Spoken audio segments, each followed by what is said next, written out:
So I've been maxed for an entire year now. As of today, November 8th, 2023, it's been one whole year.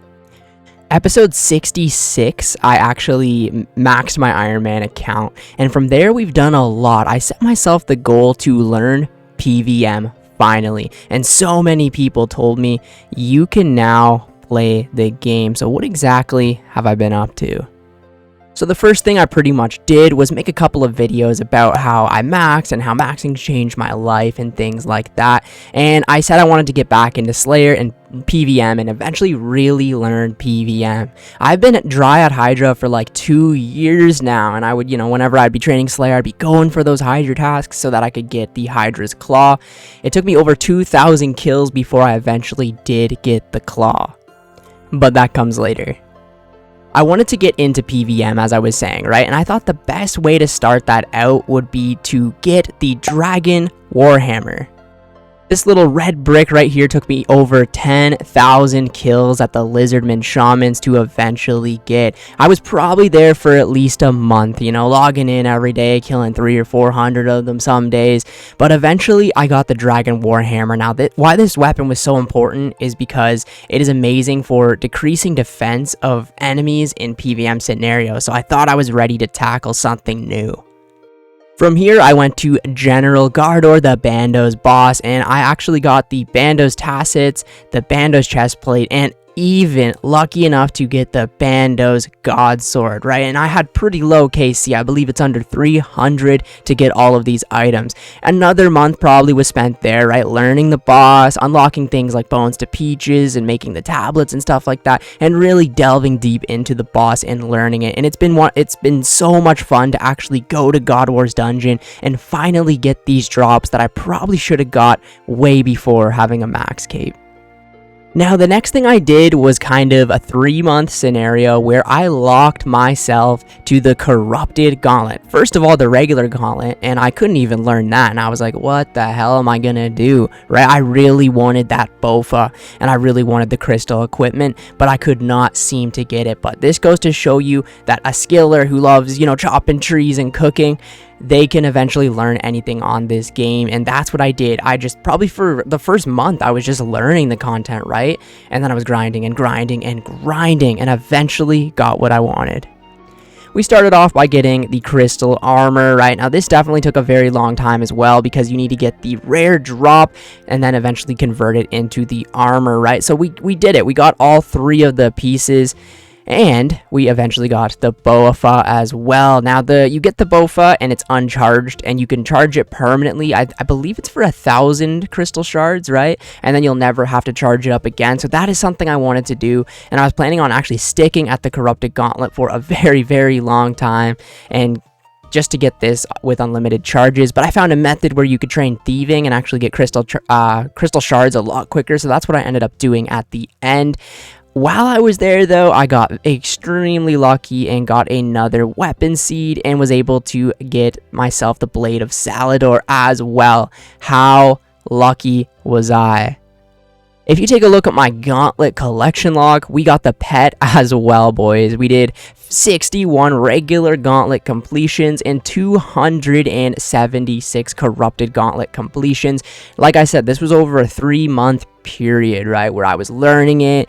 Like the first month, barely any progress was made, a lot of deaths, and then after that I slowly got better and slowly got the optimal method for me to take on the Corrupted Gauntlet. And that's where I was making, I believe it was the tier 2 armor, and just like really going fast and hard and crushing those runs. And when I was even good at it, I would still die a lot of the time. It is a very hard piece of content on this game, but it is extremely fun at the same time. I like the fact that you go into the gauntlet with nothing, and then you have to build everything yourself. It reminded me so much of dungeoneering. Now that we had the crystal equipment, I went back to Hydra and finally got the Dragon Hunter Lance, an item that I set myself a goal to get multiple years ago before I maxed. I thought I would need this bad boy to kill a shit ton of dragons in order to get the bones for 99 prayer, but I was, so dry at Hydra that Hydra gave me enough bones there. But now we had the Dragon Hunter Lance, best in slot for killing dragons in the game. and it was so nice. One of the items in the game where I finally got it, and I was just like, I can't even believe that I got it. Now, as for the Alchemical Hydra, we've killed 2,564 of them, right? Look at all the drops that we've got here. We've gotten 5 tails, 8 leathers, 6 fangs, 6 eyes, 5 hearts, 14 heads, 2 jars, 1 claw. We still don't have the pet, man. It is what it is. We'll have to go back to Hydra one day to get that green log.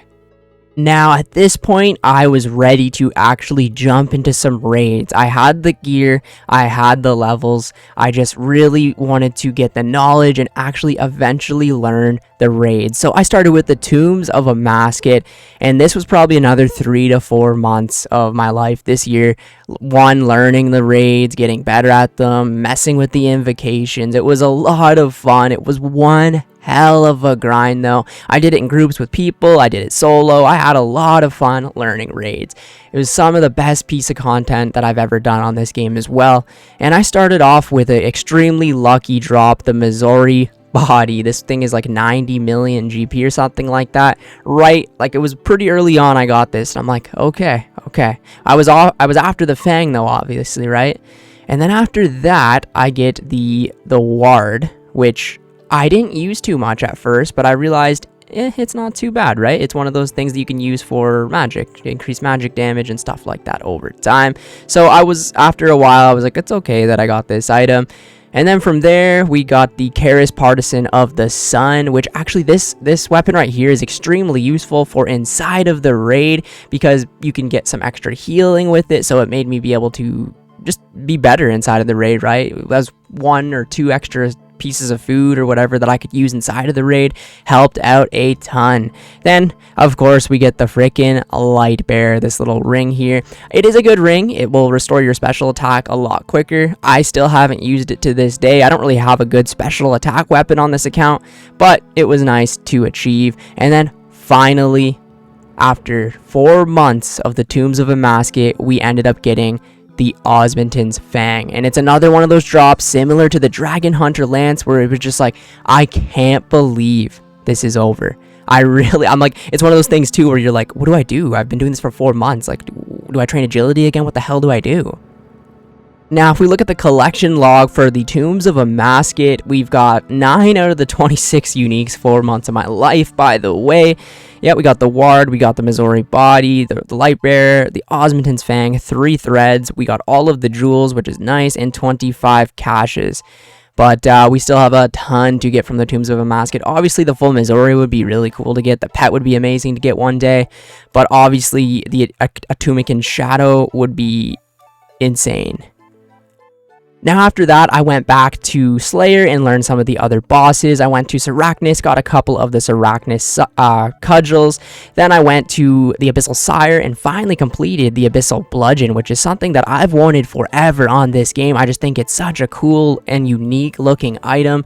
And now I realistically never have to go back to Sire because it's one of those bosses that just fucking sucks, man. I do think I would like the pet one day, but I'm in no rush to get that pet right now. I'm just so glad that I don't have to go back there, and now I've got the nice little Abyssal Bludgeon. Also, we went and got a dragon crossbow upgrade. I believe this was from Rune Dragons. I got it very early on as well, which is just so nice to see. Then I learned the Phantom Muzzpa, and I got myself the Ancient Scepter, which is a cool little item. Here, I really need to go back to the Phantom Muzzpa and get all the other drops. I'd love to get that bow. And then recently we got the Warp Scepter as well, which is, it's not really anything to even talk about. And then recently I've been doing a bit more skilling, right? It's been a year of PVM and I want to do some collection log slots for skilling. So I recently went and got the full of the eye outfit and the dragon pickaxe. The dragon pickaxe was from Venonadus, I believe his name was. No, Spindle. We killed Spindle in the wilderness and I think we got pretty lucky there. Oh yeah, we did. 108 kills. We got the pet and the dragon pickaxe. Man, you love to see it. And of course, we've been doing skilling a lot, right? We've been working on cooking a lot this year. We've caught and cooked over 100,000 carambons. We reached over 100,000 tuna as well.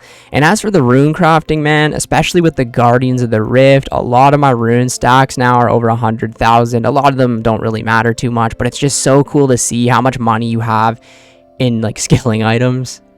Let's do a price check of the year. A lot more than that, right? Because the crystal weapon's untradeable, the Bofa's untradeable, the Blade of Salador is untradeable.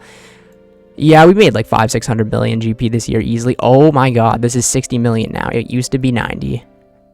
Also this year, we've worked a lot on farming and getting stuff ready to make potions for Herblore. As you can see, we've got an absolute disgusting amount of herbs that we need to actually convert into potions, and a lot of the secondary ingredients too. Like I said, we've been trying our best to keep up with farming. I haven't in the past month, but this whole year I've been doing an absolute shit ton of farming, getting all the contracts and opening them all up. But yeah, we've got a ton of Herblore experience banked.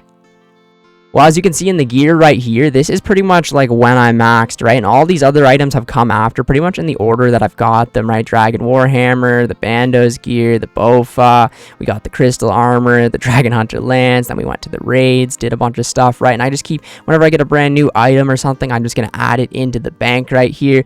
And it's like, wow, it's kind of like in the order that I got it, right? It's so cool to see just in a year how much progress you can really make. This is like my Slayer drops tab as well, and it's about 333 million GP2. Like, we got a bunch of cool, unique items in here that we've just gotten over the past like year-ish, but just training Slayer and doing a lot of bossing and PVM drops. So it's just, it's a lot to really take in. But I've had an absolute blast this year. It's one of those things, right, where a lot of people, and even me myself, play the game to train skills, to level up, to feel that progression, right? But part of the game I never really got before was PVM, and it's better than skilling, better than anything in this game, right? If you can learn mechanics of bosses, take them on, and actually play as an Iron Man account and get the drops yourself to then use to become better at the bosses, it is such a crazy good feeling. And I've learned so many bosses this year that it's absolutely insane and crazy. Things I really want to do next year is learn another raid. Probably either going to be Theater of Blood or the Chambers of Zarek. I want to tackle one of those this year and get some of the big ticket drops from them.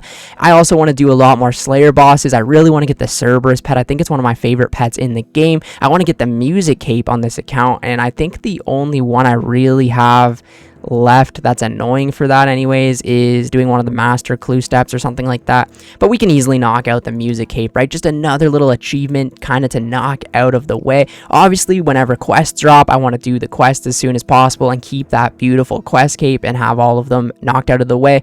I want to work on some more combat achievements. I want to get the Jad Slayer helm, and we're going to try and fill up as many collection log slots as possible. It was something that I never really was into until recently, right?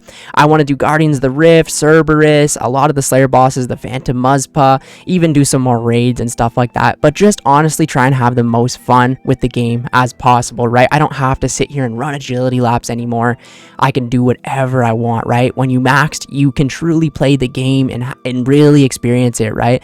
But as an Iron Man, you still got to do your little chores and keep up with doing your farm runs and your birdhouse runs and whatever it might be, right? Now, the reason I'm cooking, it doesn't really make any sense at all. It's just something nice to do at a bank while I'm AFKing, watching movies, editing videos, or even playing another account. So that's kind of just why I've levitated over to cooking so much. We'll probably get 200,000 to 300,000 Carambon stack by the end of next year as well. I plan to fish the entire time the raids are on, so it's going to be a blast, and then come back and have so many Carambons to cook up and whatever, right? I don't want to ever run out of food to cook pretty much, and until we get 200 mil, obviously, then we're going to have to move on to something else. But Slayer is another thing that's fairly AFK unless you're doing a boss task, right? So we can move into some Slayer maybe.